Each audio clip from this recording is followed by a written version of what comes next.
Es posible nacer neurodivergente, pero es imposible nacer neurotípico.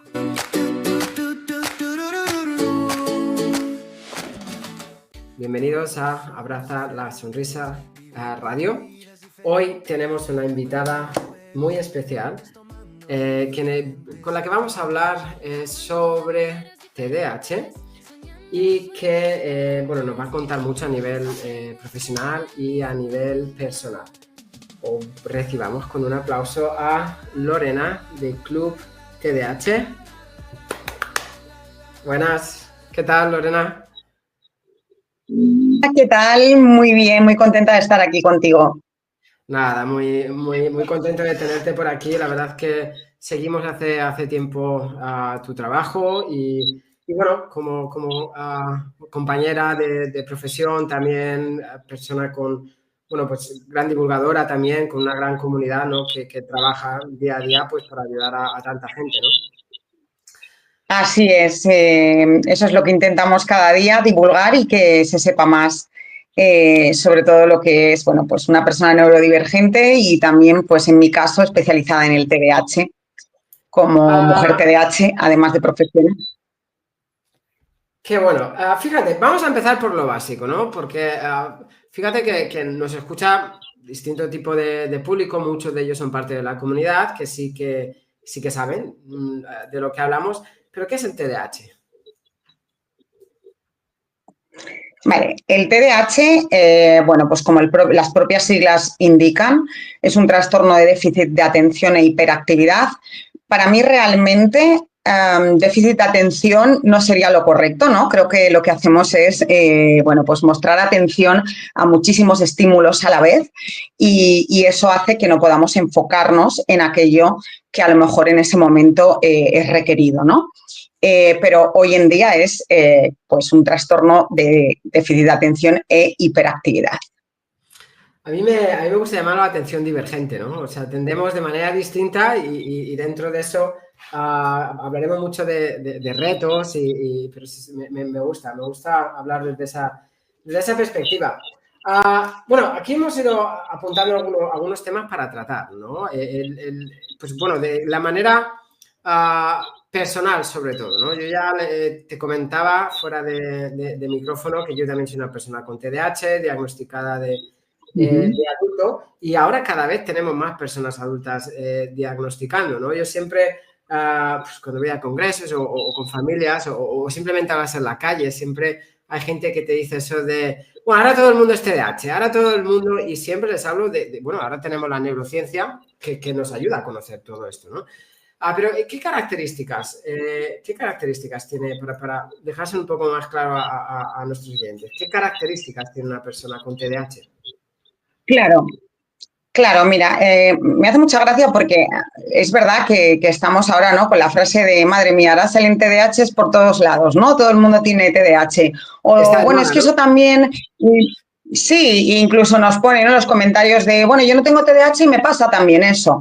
Claro, pero la gran diferencia es que a ti te puede pasar en un momento dado a un neurotípico, por lo que sea, no poder prestar atención, pues porque está más nervioso, porque le ha ocurrido algo en su casa, por lo que sea, pero es un momento puntual y la persona TDAH realmente es una dificultad a lo largo de su vida, aunque tenemos grandes fortalezas, ¿vale? Yo tengo una perspectiva que no soy, como yo digo, ni negacionista de madre mía, qué malo es todo en el TDAH, pero tampoco soy de romantizar el TDAH. ¿Por qué? Porque lo he vivido, he sido diagnosticada en edad adulta. Entonces, para mí, las fortalezas reales que yo tenía, que las he utilizado sin saberlo, pero desgastándome mucho, realmente han sido mucho más fuertes y mejores cuando he tenido un diagnóstico. Entonces, hay como una gran diferencia. Antes del diagnóstico, hay muchas dificultades. Después del diagnóstico, yo aprendo principalmente cómo soy,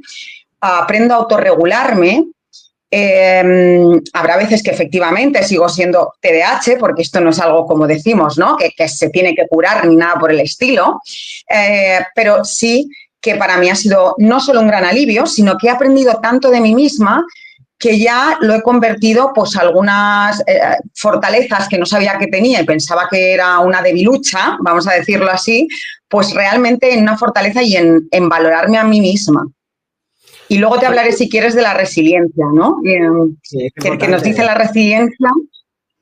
Sí, porque ahora, ¿sabes qué me pasaba? Que toda la vida pensé que éramos el ser menos resiliente del mundo. Menos constante, que nos costaba todo más, tal. Y resulta que he descubierto que somos los seres más resilientes, porque no hay nada como un TDAH que está todo el tiempo cayéndonos y todo el tiempo levantándonos. Y esto, gracias al diagnóstico, para mí he descubierto que es un superpoder, que lo tengo ahí y que no es lo que yo pensaba de mí, ¿no? Y mi autoestima y muchas cosas han cambiado. Totalmente. Fíjate que para mí hablas de conocer, ¿no? Cómo funciona tu cerebro, ¿no? Y para mí eso es algo básico. En mi caso, siempre digo, a mí el sistema educativo me hizo pensar que yo no valía para estudiar con 16 años, ¿eh? Yo, además, de pequeño iba muy avanzado, ¿no? Tengo altas capacidades también. Pero claro, bueno, ya por la parte del autismo también, ¿no? El TDAH yo atiendo de manera distinta. Es cuando voy a formar colegios pasa lo mismo. ¿Cuántas veces dais un golpe en la pizarra que atiendas, que mires? Yo si te miro la pizarra no estoy atendiendo. Yo estoy haciendo mis dibujos y atiendo de esa manera. Entonces, efectivamente, te autorregulas a través de eso, seguramente. Claro, te autorregulas y atiendes, o cuando voy a congresos siempre estoy en la parte de atrás. Yo no puedo estar sentado 8 horas, o sea, es imposible. Entonces, cuando me toca, soy ponente, digo, vale, o sea, ellos ya me conocen, digo, si yo me subo al escenario, pero yo tengo que estar atrás andando con mis cascos, y es cuando descubro cómo funciona mi cerebro, descubro todas mis neurodivergencias. A partir de ahí, en 9 años, he hecho más de 25 años de universidad a todos los niveles, o sea, porque de verdad atiendo de otra manera, porque estudio de otra manera, porque para mí eso es el gran cambio que estamos haciendo los divulgadores, doctores, profesionales o personas neurodivergentes ahora mismo, ¿no? Me gusta verlo como que estamos sembrando semillitas que las nuevas generaciones van a recoger, ¿no? Van a normalizar desde pequeño que lo que nos hace más iguales es que todos somos diferentes, ¿no? Y van a normalizar y a trabajar de manera mucho más individualizada para bueno, identificar esas fortalezas, ¿no? Me gusta también la parte de no romantizar, porque todavía genera retos, ¿no? Y es algo de lo que tenemos que hablar, no todo es de color de rosa. ¿Cuáles son los retos? Me gustaría enfocarlo, bueno, los dos trabajamos en el área de la pedagogía, me gustaría un poco que hablásemos o comparásemos esos retos de manera personal y profesional. ¿Qué nos encontramos en nuestro día a día como profesionales tratando con personas con TDAH? Realmente, a ver, yo me encuentro que el TDAH impacta realmente en todas las áreas de nuestra vida, ¿no? Entonces, realmente cuando estoy en consulta con alguien y yo misma por mi experiencia, te das cuenta que la vida de un TDAH es cuanto menos apasionante, pero complicada. Nosotros, si eres de tipo hiperactivo, impulsivo, es posible que hayas tenido una vida, como yo digo, un libro bastante gordo ¿no? Que podríamos contar una novela de nuestra vida. Yo por lo menos tengo para 3 libros y me ha impactado en todas las áreas, a nivel personal, a nivel de pareja, a nivel profesional. También te diré que sin saber que era TDAH, conseguía grandes retos y ahora me doy cuenta que es porque era TDAH, por ejemplo, en el área profesional. Pero te voy a contar también las dos partes. Siempre lo cuento, esto me costó mucho contarlo, Abraham, porque yo lo escondía en mi propia casa, te quiero decir, a mi familia. Y te cuento un poco, mira, yo antes de llegar a la psicopedagogía, como tú bien dices, me ha pasado un poco como a ti. De niña dejé de estudiar muy pronto, me puse a trabajar también prontísimo en el mundo comercial. He sido responsable comercial hace muchos años y demás, y lograba estar en el top 10 de los equipos comerciales. Claro, y dirás, ¡guau! Qué bien, ¿no? Pues yo estoy segura que eso era gracias, evidentemente, a mi TDAH. Esa es la parte buena, ¿vale? Porque a mí me subía la dopamina, me ponían un reto, hay que llegar a este objetivo, vamos a por ello, y yo en una semana me hacía lo que otros compañeros en 4 semanas del mes. Y siempre digo lo mismo, aquí todo el mundo pensará, ¡buah, pero eso es buenísimo, ¿no? Tú haces... Ya, pero lo que nadie ve, o lo que nadie veía, es que yo luego, por ejemplo, cuando pasó la pandemia, que hicimos mucho teletrabajo, yo llegaba a mi objetivo, con lo cual mi empresa fenomenal, contenta conmigo, yo contento, todos contentos, pero cuando hacía ese objetivo de esa semana y yo paraba y esa dopamina se me iba para abajo y yo la había logrado, yo llevaba a mis hijas al colegio, mi pareja se iba a trabajar, esto es difícil decirlo y duro, lo voy a decir públicamente, pero creo que puede ayudar a mucha gente, y me tenía que meter en la cama, literal. Un burnout, pero yo no sabía ni qué era eso, Abraham. Entonces, claro, ¿qué sentía yo? Madre mía, fíjate, qué mala madre, qué mala profesional, qué hago en la cama, Dios mío, me van a echar. Después de haber superado y estar en el top 10 de Europa de los responsables, ¿no? Y nadie, pero ese sufrimiento no lo entendía, nadie lo veía, no lo contaba, no lo decía, pero es que ni siquiera, te lo digo de verdad, ni siquiera mi pareja, porque sabía que era algo como que estaba mal, pero no sabía cómo arreglar.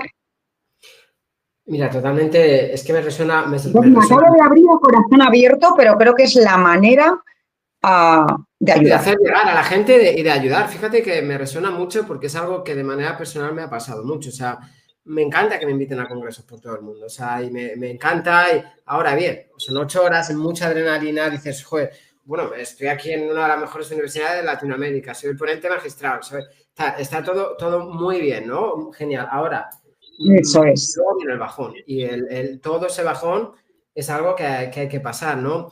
Pero la manera, por eso es tan importante estos espacios y hablarlo de esa manera, para normalizar eso. Yo siempre cuento, después de un congreso, ahora tengo uno en Madrid, uno en octubre, también súper top, después de un congreso o alguna experiencia así que me va a generar eso, yo al día siguiente me buqueo, me pongo en mi agenda burnout y me lo pongo enorme, entiéndose.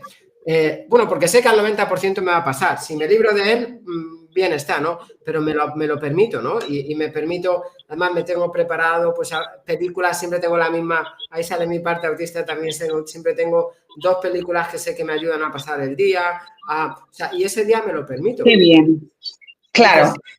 Dices, es importante ya, pero es que es importante.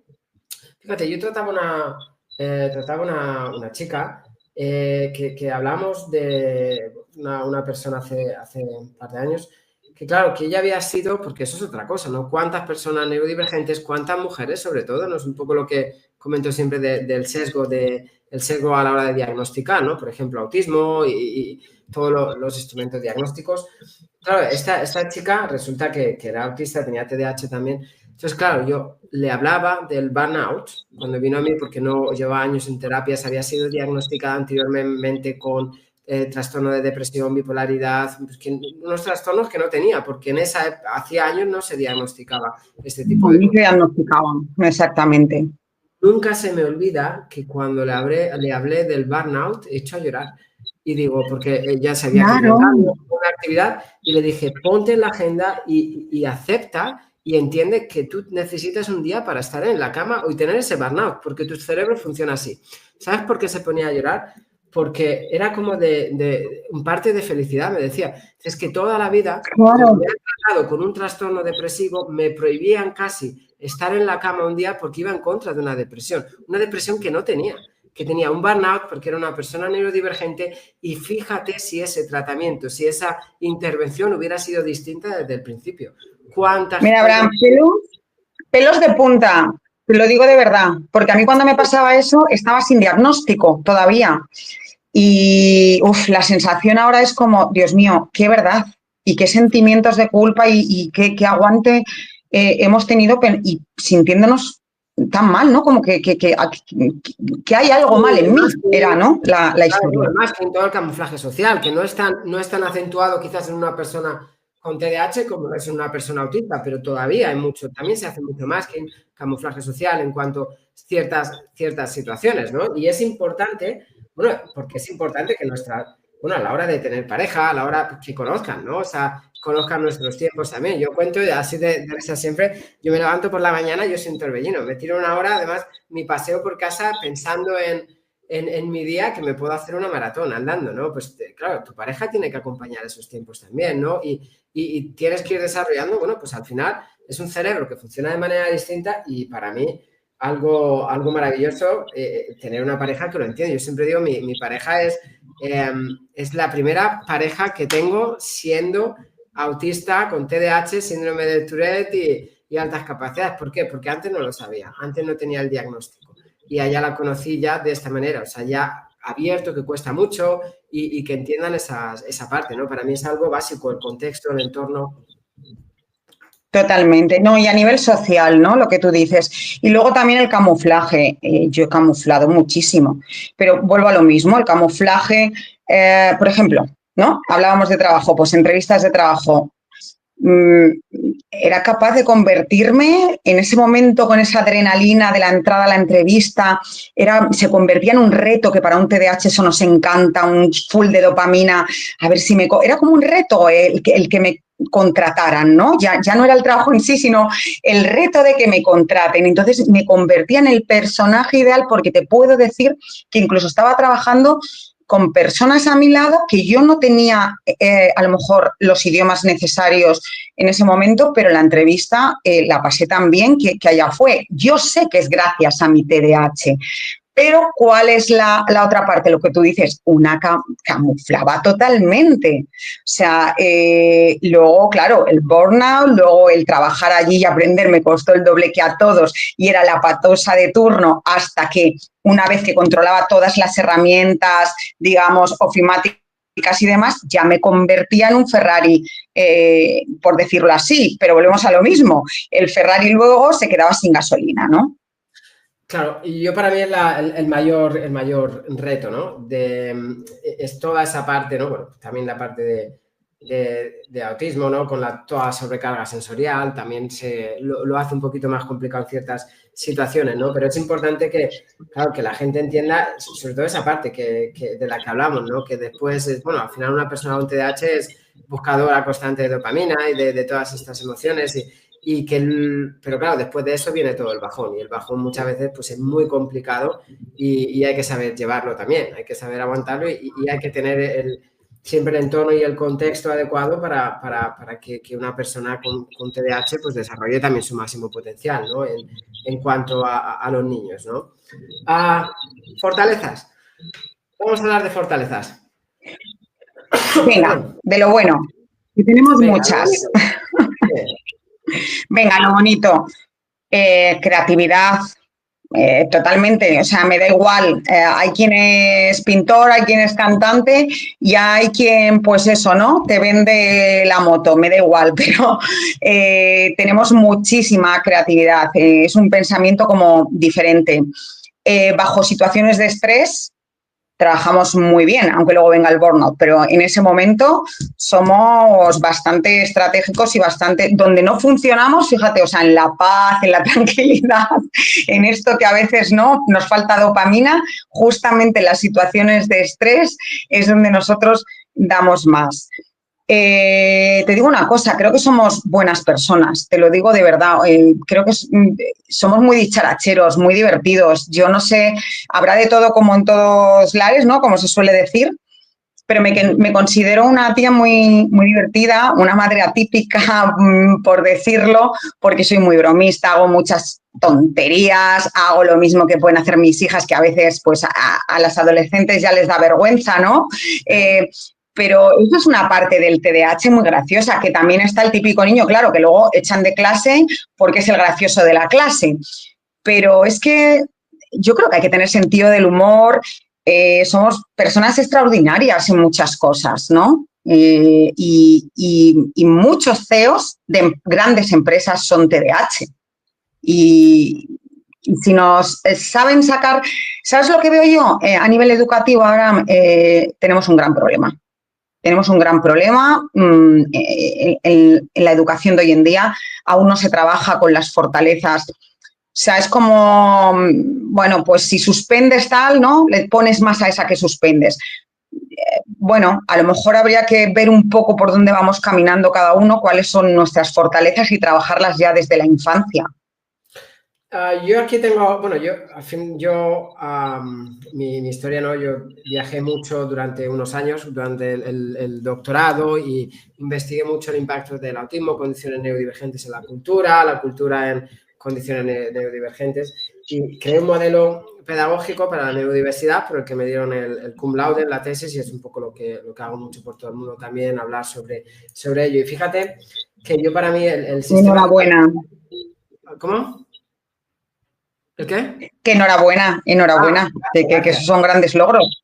Sí, la parte de creatividad, que te digo, ¿no? A mí me das un problema como me motive, me enfoco, se junta el hiperfoco autista, creatividad, TDAH y lo resuelvo. Pero fíjate, hay muchos retos a nivel educativo, ¿no? Yo he trabajado mucho organizando ajustes razonables, pues en centros, he dirigido centros educativos en Londres y el tema, soy examinador de Cambridge International, un departamento de la Universidad de Cambridge y corregimos exámenes de chicos de todo el mundo y hablamos, y con otras organizaciones hablamos mucho de toda esta parte de los ajustes a la hora de hacer exámenes, a la hora a nivel educativo, ¿no?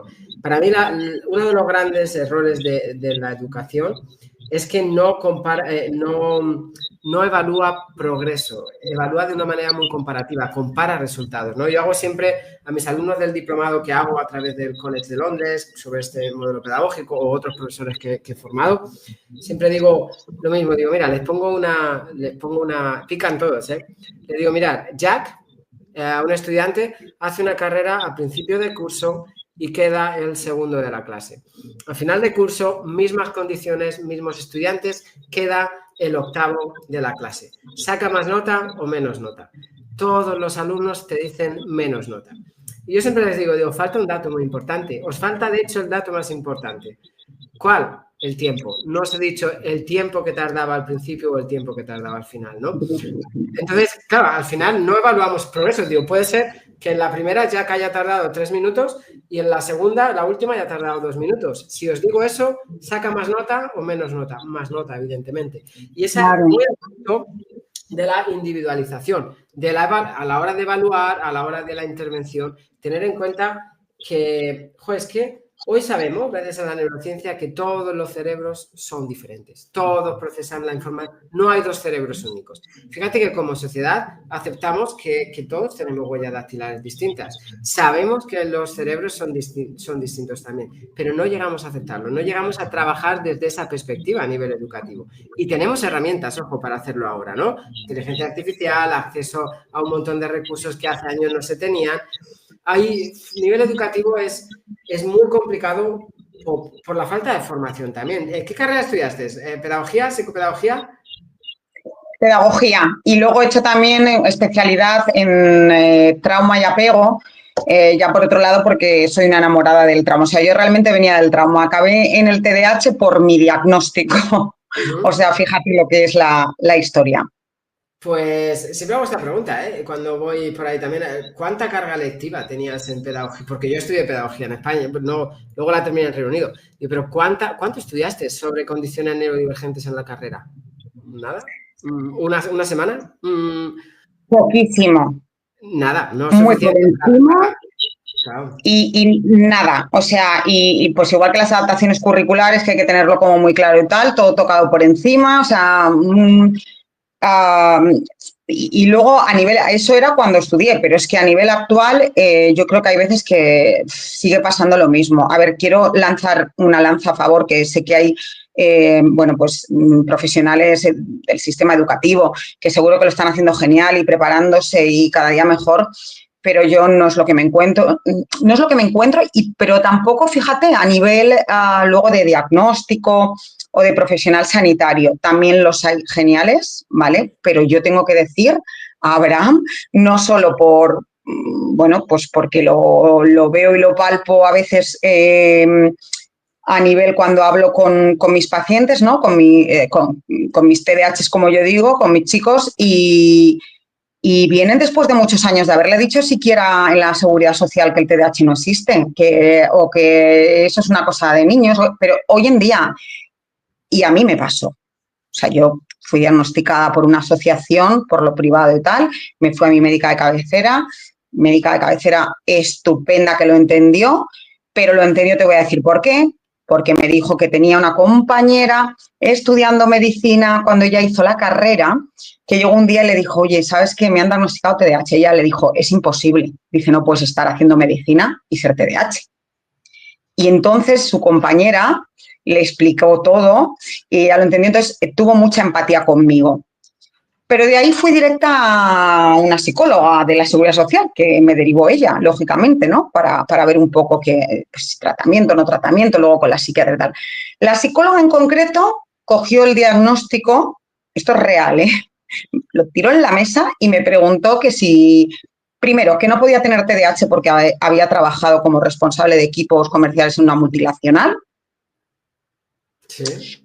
Y segundo, bueno, que sí, poco más, que quería acabar dopada o algo así por la industria farmacéutica y tal. ¿Sabes qué hizo Abraham? Me dejó rota. Rota completamente, porque yo venía de encontrar, por fin, dar una explicación ¿no? al contexto de todo lo que me había pasado en mi vida. Se pasa un poquito de duelo, yo al menos, hay gente que tiene el alivio desde el principio, pero yo siempre digo, no sé por qué, yo pensé también que iba a tener un alivio infinito y de repente tuve una semana que estuve muy rarita, como una especie de duelo, y yo decía, pero que eres la misma de ayer, no pasa nada. Y luego se me pasó eso y de ahí ya subimos y a tope súper bien. Pero claro, después de darme eso, tú vas a la psicóloga y te tira eso y te dice que tú no tienes nada de eso, que lo que tengo es un trastorno de ansiedad generalizado. Hombre, pues a lo mejor lo que tengo, Abraham, es que al no haber sido diagnosticada desde niña, aparte de otras cositas que todos podemos tener en la vida, si le sumamos ese TDAH, maternidad, etcétera, etcétera, pues sí, he podido desarrollar una comorbilidad, pero tengo clarísimo, vamos, a día de hoy más que nunca, que la base es mi TDAH. Sí, ¿no? Bueno, al final, fíjate, ¿no?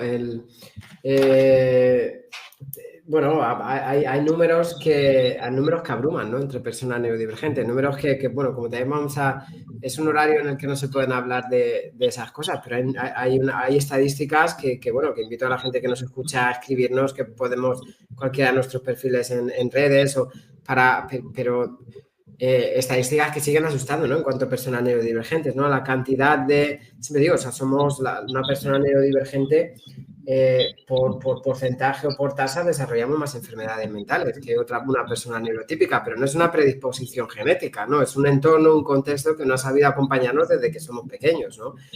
Y bueno, son cosas que tenemos que trabajar y tenemos que mejorar. Máxime con casos como el nuestro, ¿no? Porque no es evidente que yo soy autista, no es evidente que yo tengo TDAH. El Tourette, si entiendes un poquito, sí, aunque de pequeño también escuchaba esto de niño, deja los ojos, o niño, deja la boca. Pero bueno, el TDAH en este caso, no, en tu caso igual, ¿no? No es algo evidente, es ese tipo de discapacidad invisible que genera esa dificultad extra, ¿no? Que como no se ve, como no es algo muy evidente, no hay esos apoyos muchas veces, ¿no? Yo siempre digo, mira, en mi caso yo nunca he tenido ningún grado de discapacidad por nada, de ninguna condición neurodivergente, ¿no? Pero al final son condiciones que pueden llegar a discapacitar, ¿no? Porque el contexto, porque el entorno no te entiende, ¿no? No entiende o se lo llega a entender, no llega a apoyar, no hay esos apoyos, ¿no? Necesarios. Totalmente. ¿Sí? No, bueno, eso, yo creo que retos bueno, vamos a hablar de la parte profesional. Cuando una persona es diagnosticada de TDAH, ¿cuáles son los principales retos a la hora de trabajar? ¿O en qué áreas solemos los profesionales enfocarnos más? Por ejemplo, si nos vamos a la parte profesional, ¿no? Y con un TDAH es imprescindible. Yo empiezo por el conocimiento de uno mismo, es la base. Sé que quizás vayas más por el tema de trabajar las funciones ejecutivas, que como yo digo, siempre les explico a mis pacientes, ¿no? Y a mi gente que hace sesiones conmigo de psicoeducación también, que las funciones ejecutivas, pues no es más que esta partecita de aquí que nos tocamos cuando a veces pensamos que tenemos fiebre, ¿no? Y aquí hay un señor que está dirigiendo. Bueno, pues el nuestro está como más dormidito, sin dopamina. Entonces es como que todas las ideas que nos van viniendo, ¿vale? Este que es aquí, que sería como el que ordena las ideas, que, uy, el cumpleaños de María es el sábado. ¿Te lo tendría que ordenar? No, que ahora estás trabajando. No te lo ordena, entonces tú vas viniendo, te van viniendo estímulos y vas dejando. Entonces, a nivel de funciones ejecutivas, primero conocerte a ti misma y después a ese nivel, por ejemplo, a nivel organizativo, técnicas organizativas, técnicas, por ejemplo, de memoria, también muy importante, agenda. Yo tengo una y ya, o sea, Calendar, Google Calendar y punto. O sea, tampoco podemos volvernos locos y tener 1000 porque a mí es que se me olvidan luego las que tengo también, ¿no? Estamos ahí en... Vamos añadiendo problemas, sí, cuanto más tengas. Yo igual, Google Calendar... Y me costó entenderlo, porque al principio, claro, quería tener de todo. ¿Sabes cómo somos los TDAH cuando entramos también en hiperfoco, no? Quería el cronómetro, quería la agenda de Google, luego quería la agenda más bonita y además tenía que ser la más perfecta y la más tal de papel. Luego, y era como, no, o sea, simplifiquemos. Porque los TDAH también tenemos una cosa muy buena, pero que también nos dificulta a veces, que es el tema de, claro, de que nos vienen 1000 ideas de creatividad, ¿no? Y entonces, pero para todo, para lo más mínimo, lo que te digo, el buscar un... Entonces, yo suelo hacer sesiones donde hay que decir todo como muy claro, muy sencillo y unos tips, pues, de organización, de gestión del tiempo, que también se nos va mucho, ¿no?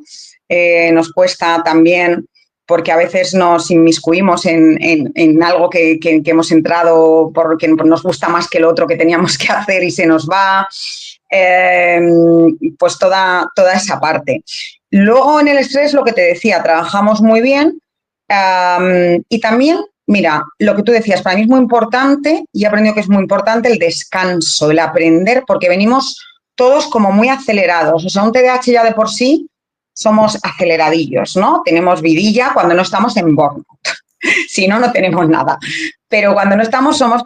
Pero esa parte también hay que aprender a calma, que no pasa nada, vamos a hacer las cosas estructuradas, tranquilas, sabes que eres así y lo que tú decías, pues al final, mira, te tienes que poner en la agenda burnout al día siguiente de un proyecto, pues tienes toda la razón. Yo he aprendido y además más en la mujer, que sabes que también tenemos el componente hormonal que nos afecta un montón.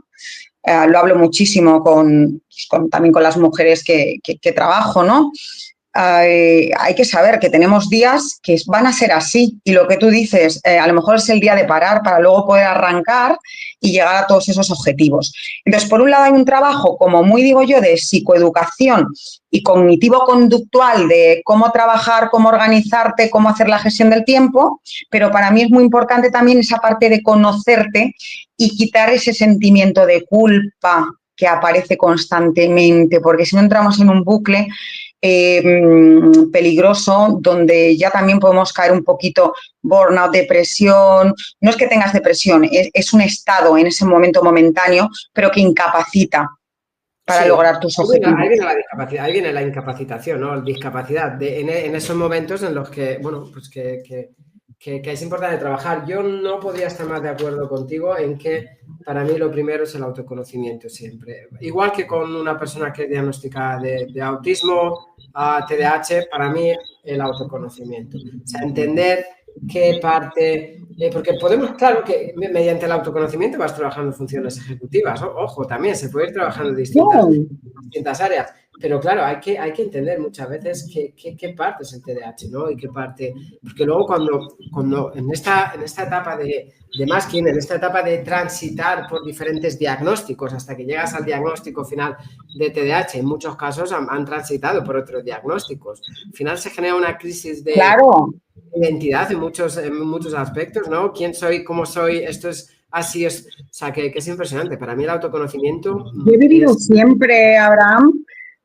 discúlpame que te he cortado, pero he vivido siempre desde los 16 prácticamente con ansiedad y con un diagnóstico de ansiedad y medicación desde los 20. Y luego resulta que controlada no era capaz de tenerla nunca, pasaba como por etapas. También es verdad que mi profesión, pues al final te da esa parte también, ¿no? No ayudaba demasiado la que tenía, la de responsable comercial, ¿no? Porque era todo muy...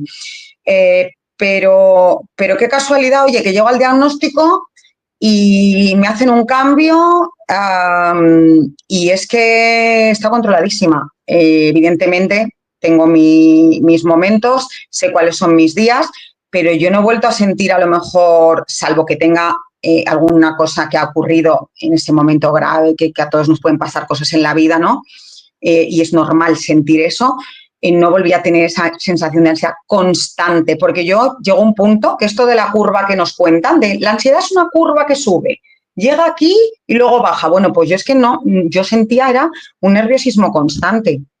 Entonces, qué casualidad que diagnostican y, oye, me cambian, tardé 3 meses en ajustar un poco tratamiento y no he vuelto a tener esa sensación. A ver, tengo otras sensaciones, ¿no? Porque el TDAH es lo que te he dicho y tengo ansiedad, pero no como la tenía, o sea, es otro control. Entonces era muy necesario. Sí, yo esa es la palabra, el control, ¿no? El control y fíjate que algo lo peor, yo tuve ansiedad también una época pequeñita en Londres y bueno, una época. Y es esa parte de control, ¿no? Es esa parte de que tú no sabes lo que te está pasando, de no poder no normalizar, de no poder acompañar esa emoción o esa sensación. Al final muchas veces se te hace bola, se hace que de verdad se dispare esa ansiedad, ¿no? Porque ¿qué me está pasando? O sea, el tener control, el controlar esos momentos, el entender, conocer tu cuerpo, conocer tu cerebro, conocer que hay ciertas cosas que te van a llevar a esa situación, cómo redireccionar cómo redireccionar esas situaciones para no llegar a ese punto, ¿no? En eso yo hablo muchas veces con padres o profesores que formo también de identificar ciertos puntos de desescalada, ¿no? En ciertos patrones de comportamiento, ¿no? Para no llegar al momento de ansiedad, para no llegar al momento de crisis, para Totalmente. no llegar a conocer toda esa parte. Mira, ya te digo, o sea, yo voy haciendo dibujitos, no sé si se ven. Mira, todo esto es lo que hago para irme concentrando e ir hablando, ¿eh? O sea, es impresionante. Mira. Estoy tocando, tengo una cadenita por aquí y estoy yo también tocando esto. O sea, que para que veas la regulación, que sepa la gente que esto es normal. O sea, así funciona. Mis dedos de tocar así la punta, los tengo negros siempre. Es impresionante. Bueno, pues y conocer esos puntos y los tuyos propios y conocer tus límites, ¿no? Conocer hasta dónde puedes llegar, hasta dónde no exponerte a Exacto. Es decir, mira, es demasiado. El diagnóstico de autismo igual, no, mira, yo hacía mucho más que. Yo soy muy sociable. O sea, soy una persona. Ahora, luego hay muchas situaciones sociales que me cuesta entender. Y siempre digo que llevo a mi traductor de situaciones sociales, a alguien de confianza, mi pareja o un amigo, y le digo, oye, ¿se han enfadado o es porque no lo entiendo? Y ahora no lo normalizo. Pero fíjate que parte de ese masking era, ya te digo, me salía la verbena del pueblo, ¿no? Y toda esa dopamina que decimos, me encantaba estar de un lado para otro, pero había un momento que yo desaparecía. Y yo siempre, ya está Abraham, con relaciones públicas, con uno con otro. No, yo necesitaba un descanso social, yo me iba a mi casa, me sentía fatal por tenerme que ir a descansar, yo no sé lo que me pasaba y luego bajaba a la hora o a las 2 horas, pero me hacía sentir fatal. Yo ahora ya lo tengo tan normalizado que ya me dicen mis amigos, venga, ya te vas a tu descanso social, ¿no? O sea, conocer tus límites y decirlo tan tranquilamente, oye, tío, que necesito un descanso social, que necesito mi break, ¿no? Conocer esos límites es súper importante para no llegar a esa ansiedad. Muy importante. Situaciones complicadas, de verdad. Totalmente de acuerdo contigo. Muy importante conocer esos límites. Muy importante también porque saber todo esto te lleva a tener compasión por ti mismo. ¿A qué me refiero con esto? Perdonarte. Yo por lo menos a lo largo de mi vida, claro, me ha impactado tanto, para bien y para mal, pues tanto en relaciones personales, de pareja, profesional. No me ha ido mal, ¿vale? Pero ha habido cosas que yo soy muy consciente que si yo hubiese sabido esto y me hubiese autoconocido, no me hubiesen ocurrido. Si yo no sé y tengo este diagnóstico y alguien me explica que es que he funcionado así, he vuelto a poder quererme. Antes no pensaba que no me quería, pero es que ahora me he dado cuenta que no me quería de verdad, o sea, no me valoraba, o sea, me daba igual ser la top número 3 de Europa, o sea, todo estaba mal, porque después no podía hacer cosas y me veía en un burnout y, Dios mío, no valgo. Si de repente en una relación, tú sabes, los TDAH a veces, pues tenemos las ideas, ¿no? Somos impulsivos, tienes, no sé, la típica tontería con tu pareja, ¿no? Puedes pasar a decir, mira, no funcionamos, se acabó. Y es la mínima tontería, pero tú en ese momento no lo ves por impulsividad, por tu pensamiento. Entonces, hay tantas cosas que entiendes y que al final acabas queriéndote más, entendiendo todo, teniendo compasión por tu historia, por ti, que yo creo que es muy necesario, sobre todo por esa parte, porque es cuando tú comienzas a, no sé, a vivir de otra forma, al menos yo. Y son Sí, muchos años de los que has pasado, ¿sabes? Sin saberlo y dices, ostras, esto lo sabes antes, la vida va de otra manera. Porque yo hay veces que sé darme, fíjate, aún siendo TDAH, a partir del diagnóstico sé darme, ¿sabes eso de, antes de decir eso que vas a decir? O, esto que tienes decidido en la cabeza, espera 24 horas. Yo ¿Sabes? trabajo, además eso, yo siempre digo que, voy, cuando veo algo así, que se digo, voy a dormir la contestación, ¿sabes? O voy a dormir porque luego al final lo ves de otra manera. Fíjate que también es importante para la familia.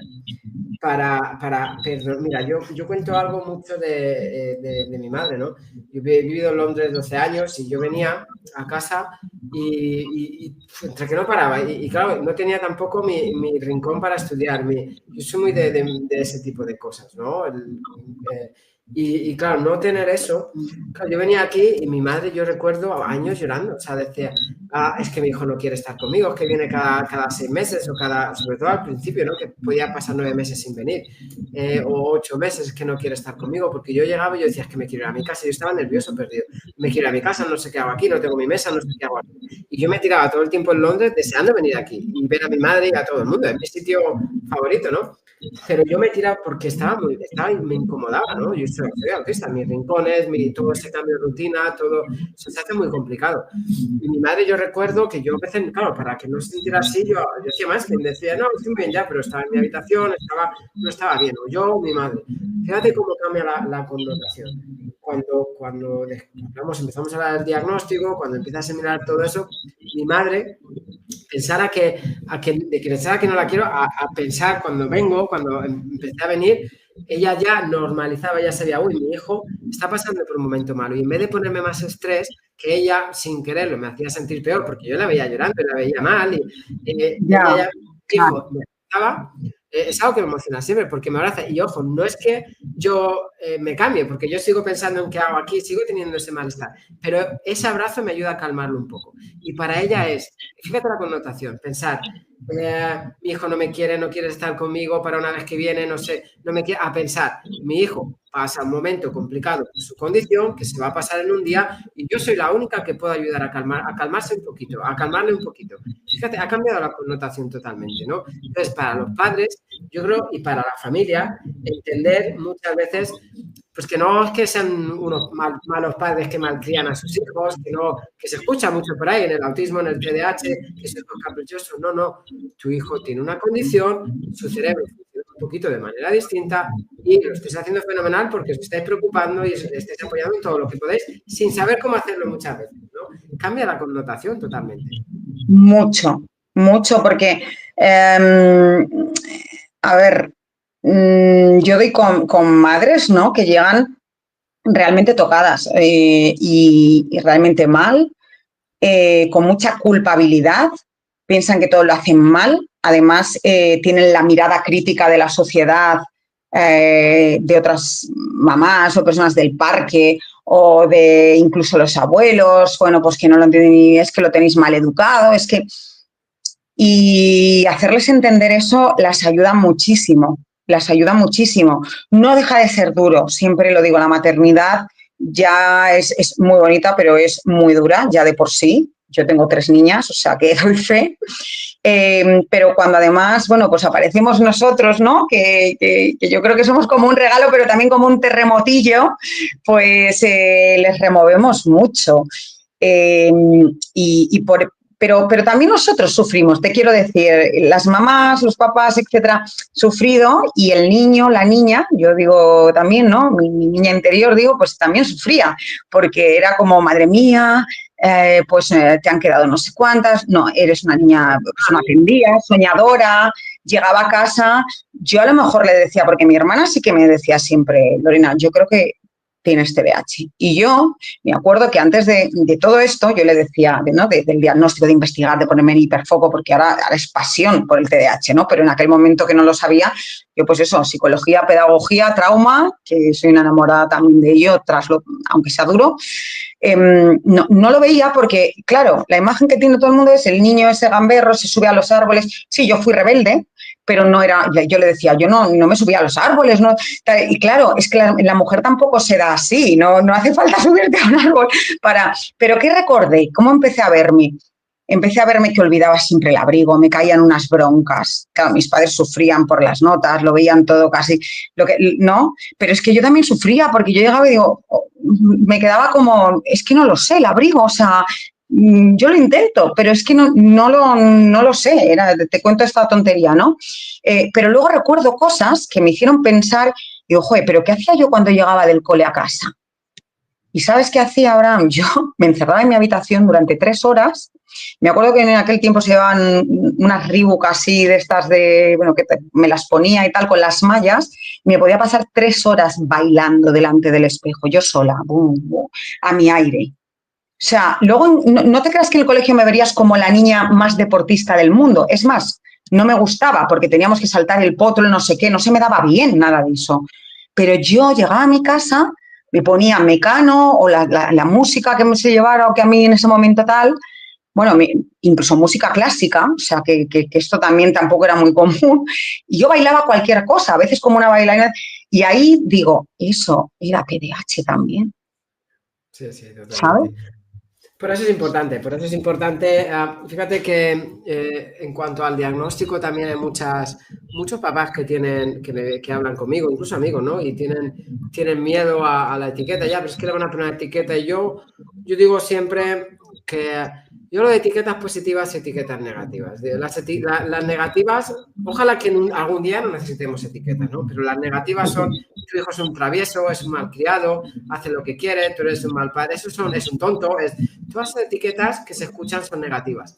Una etiqueta positiva es un diagnóstico que te da una línea de trabajo y un entendimiento por parte de la sociedad. Que, ojo, creo que debería ir de ser algo inherente, ¿no? Entender las diferencias humanas. Pero como estamos todavía en ese punto, esa etiqueta positiva da un punto de partida muy bueno para que seamos capaces de crear ese contexto adecuado.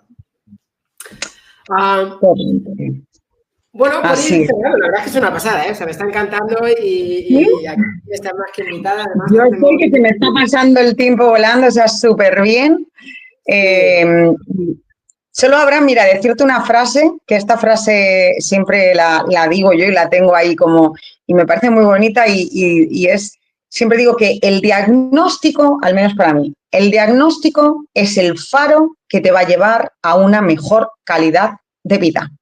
Ya no digo la felicidad, porque eso lo cambié, ¿no? Porque dije, felicidad al fin y al cabo son momentos, ¿no? Ojalá fuéramos siempre. Nunca hablo de felicidad, hablo de plenitud muchas veces, ¿no? Una vida plena. Exacto, plenitud, calidad de vida, lo que tú quieres, pero es verdad, es el faro que te lleva hacia eso. A mí ha sido así, no hay que tener miedo, para mí, siempre lo digo, a un diagnóstico, a la etiqueta de TDAH.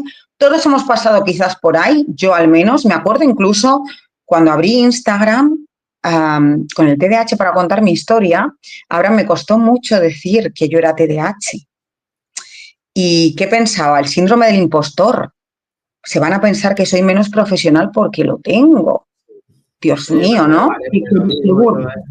Me pasa igual. Pero una parte de dentro también que es muy importante, ¿no? Hay cosas que luego cuando formo gente profesionales con muchísimos seguidores que llevan haciendo mucho tiempo esto y vienen a formarse, a reciclarse ahora conmigo por esa parte extra, ¿no? Que aportamos desde dentro también, ¿no? Yo creo que es algo muy, muy importante, que escuchen a personas. Yo digo también un diagnóstico no es un pronóstico, ¿no? Que por tener una etiqueta no piensen que van a tener una vida peor. Al revés, seguramente les va a ayudar a conocerse. Mucho más y vamos a tocar fortaleza. Sí, te decía que mucho más, o sea, van a vivir mucho mejor y además van a explotar sus fortalezas, que igual son genios de lo que sea, van a disfrutar muchísimo más y van a poder tener una mejor, y que de verdad que hemos hablado, ¿no? De no romantizar, pero que de verdad que somos seres extraordinarios, que tenemos cosas preciosas y mucho que dar al mundo. Bueno, ese pensamiento divergente es el que ha llevado, pero eso ya para otro episodio, que está más que invitada. Ese pensamiento divergente es el que ha llevado los grandes y sigue llevando los grandes inventos de la humanidad, ¿no? En muchos sentidos. Pero bueno, dejamos con esa intriga, si te parece. Me gusta cerrar siempre con una pregunta que, mira, bueno, yo cuento siempre mi historia, no sé si sobre la sonrisa, ¿no? A mí me costaba mucho entender los gestos de la gente, pero siempre había un gesto que entendía de todo el mundo, o sea, la sonrisa verdadera, porque se te ponen los ojillos de una manera especial. Por muchos años iré analizando los gestos de la gente para poder entender. Y de ahí surge Una sonrisa para cambiar el mundo, el proyecto benéfico que hacemos, mi libro, también Una sonrisa para cambiar el mundo, y luego surge esta parte de Abraza la sonrisa. Entonces, siempre termino haciendo la pregunta a los invitados: ¿qué es una sonrisa para ti? ¿O qué significado tiene una sonrisa para ti? ¿O importancia? Una sonrisa hoy en día no está pagada con dinero. O sea, te quiero decir, es ese apoyo en ese momento muchas veces, ¿no? Cuando buscas una mirada cómplice, cuando ves a alguien inseguro y de repente, o yo misma, y de repente miro y alguien te sonríe y te da esa seguridad, yo creo que pues que tiene un valor incalculable, y que, ya que me haces la pregunta, sonríamos mucho más, ¿no? Sobre todo al de al lado. Qué bueno, y sonriamos para nosotros mismos también, sonriámonos a nosotros, también es importante. Oye, pues nada, antes de terminar, que se me olvida a veces y luego digo, ¡ay! Se me ha pasado. En redes sociales, donde te encuentran quien no te conozca ya, porque te conoce mucha gente, pero redes sociales, ¿algo que quieras compartir? Bueno, ¿sí? Pues realmente estoy en Instagram por el momento y estoy como club_TDH. Hace muy poquito, hace días, era Club Mujer TDH, pero ahora soy Club TDH. Por el tema de la inclusión, ¿no? Somos ya muchísimos, una familia muy grande en la comunidad, como te pasará a ti, y creí que era pues más inclusivo. Y bueno, empecé contando mi historia y al final me he convertido en una profesional de esto, y al final pues Club TDH en Instagram, o sea que los espero a todos allí. Genial, pues nada, muchísimas gracias. La verdad es que se me ha pasado volando, un verdadero placer. Espero que sea el comienzo de muchas colaboraciones y bueno, aquí tienes una gran familia y nada, pues esto ha sido... Igualmente, Abraham, en mi casa, como yo digo, en mi comunidad, lo que queráis, unimos puentes. Genial, pues ya vamos hablando para hacer lives o lo que vaya surgiendo y nada, hablar de distintas perspectivas, que siempre es bonito, ¿no? Retroalimentarse y ayudarse como comunidad. Así que nada, pues un abrazo muy grande este ha sido el programa de hoy. Igualmente. Un abrazo muy grande y muchísimas gracias por la invitación. Gracias. A todos, a ti.